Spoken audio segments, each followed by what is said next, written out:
Hello everyone, Mitch here. It's been quite a while since I've done a video, and yeah, 2024. Let's get this going. So first off, I'll say that at the time that I'm filming this, it is January 3rd, 2024, and I've had a lot of people call me because 2 days ago on New Year's Day, there was a pretty big earthquake that hit Japan, and had lots of people messaging me and family asking me if I was okay. I'm perfectly fine because the earthquake hit the Sea of Japan side in Ishikawa-ken.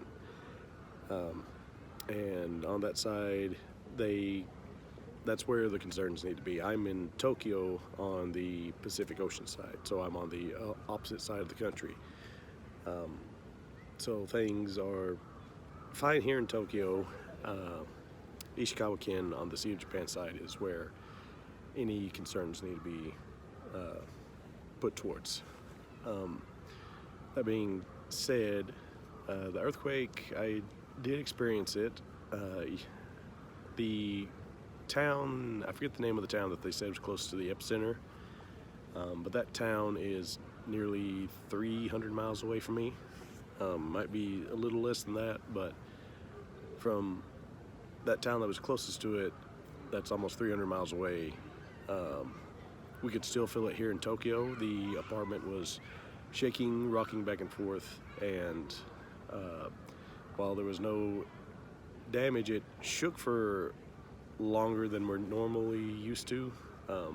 Earthquakes happen all the time here in Japan, so it's kind of just a thing that the smaller ones you don't really think about. It's whenever one of these big ones hits and causes damage that it's a real issue. That being said, the apartment shook for like a minute or more, and actually caused me to feel nauseous afterwards just from the moving. And I've seen a couple other people on YouTube that had gone through the same thing have also said that they felt nauseous after it hit here in Tokyo, just because of the like motion sickness that it was giving.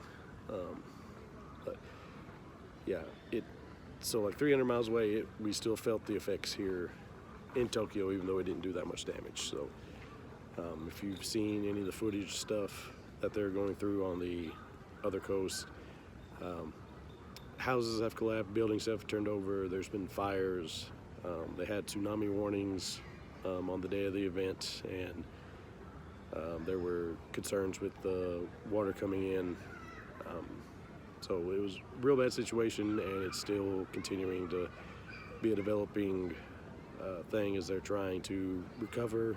I've heard stories that there have been people sending in false information that has kind of screwed around with the rescue efforts. People sending information that of like someone needing to be rescued, but there's no real person needing to be rescued.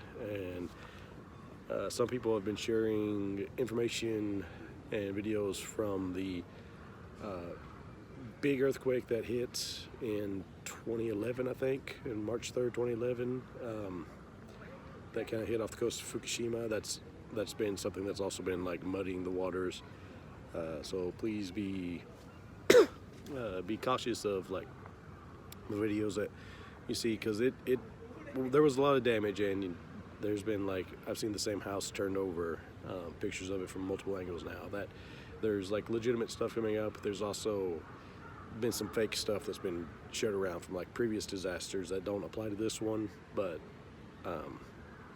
so just kind of be aware of that. And please continue to, keep your thoughts and concerns and prayers going towards the people on the Sea of Japan side. That the death toll is rising each day, as they're able to find more and more people, and let's just hope that they're able to recover quickly from this event. So that being said, I would say, yeah, I don't think I put out a single video in all of 2023, so just kind of to catch people up on what's been going on with me. So previously I worked in the Hitachinaka city in the Ibaraki-ken, Ibaraki Prefecture. And in April I transferred to my company's Tokyo branch. So I moved from Mito and Ibaraki-ken down to here in Otaku in Tokyo. It's been interesting. In Ibaraki-ken, I had my own apartment, kind of set up. Whole place was mine.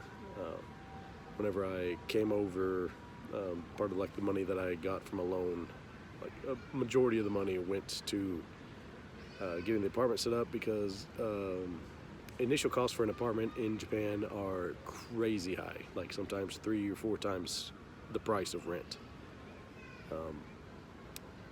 But because I had a loan at that time, I was able to get my own place. Since I've come to Tokyo, I've been living in a share house, so I share the apartment with a number of other individuals. I think there's like a maximum of like 11 people or so that can be on my particular area of the share house, and I have in my bedroom, there's me and 2 other people sleep in the same bedroom.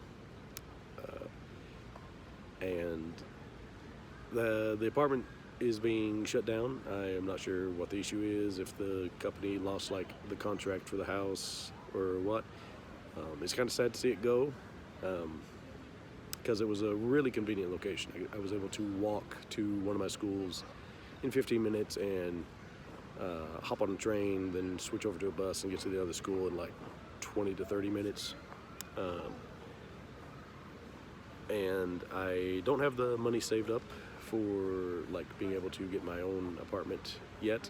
I've got about $1,000 worth of yen saved up. It'll take another like 500, 600 to save up before I'd be able to easily move into an apartment on my own.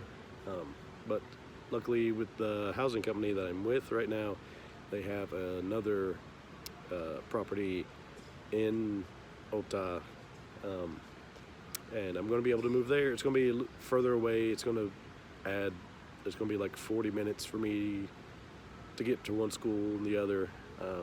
But the area I went to and kind of looked around, it's much more of like a smaller residential area. So I kind of look forward to seeing how it's going to be living there, because like I like the place where I'm at, but and I can sleep easily, but it is like right on top of the train station, and while that is convenient at night when you're trying to sleep, there's lots of like bright lights and stuff, which we're able to like draw the curtains and it's not too big of an issue, but it's still ambulance passing by and this and that, it can be a little annoying, but nothing like too bad. Like I've never really had an issue sleeping there.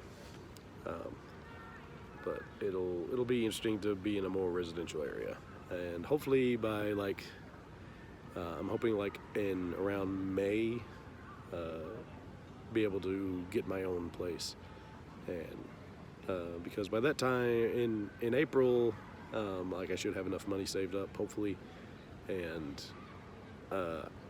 April's whenever the school year starts here, and I'll be able to see if my teaching positions change, if they move me to other schools, because I have requested like to be able to teach at middle school level, and I'm currently teaching at elementary school level, so if they keep me at the same schools, then that's good. But if I can get moved to a middle school, then that would be a different work location I'd be going to, and we'll just have to see how the future goes on that.